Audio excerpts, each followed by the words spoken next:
Many problems that human beings are suffering is simply because we have lost that awareness as to how to be in sync with the many forces.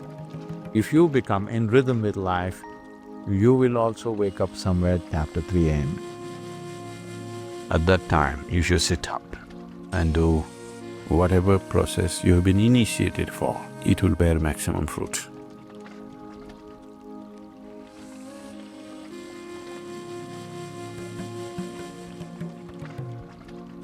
In the way the planet is spinning and what is happening, something very fundamental changes somewhere between 3:20 to 3:40. This is called Brahma Muhurtam. This is relevant only after 33 degrees latitude. Your system, human system, functions in a certain way. It is a possibility. So, there has been an awareness about making use of this possibility. Your life is a product of many things that we call as the universe, many things that we call as existence. So we are a consequence of a certain phenomenal happening that we call as cosmos. We are not an individual existence. So when you get in sync, certain things will happen. There's a cicadas in where we are in Tennessee, the US ashram, they wake up once in 17 years. Can you beat it? They know it is 17 years and they come awake and they breathe and they go back to sleep. They're keeping time once in 17 years. No alarm bell anywhere. Well, how is this? I'm saying they're in sync with nature. We have lost sync within nature and we think that is our nature. No. All the many ailments, many problems that human beings are suffering is simply because we have lost that awareness as to how to be in sync with the many forces which are making us who we are. So yoga is to bring that sync so that you are in rhythm with life. If you become in rhythm with life, you will also wake up somewhere just after 3 a.m. If you're conscious, suddenly a certain spark of aliveness will happen within you. Even if you're in deep sleep, you will come awake. This must happen to you. This means you're falling in sync with it. You're falling in sync with life. So what should I do? Should I meditate? Should I do a kriya? Doesn't matter what.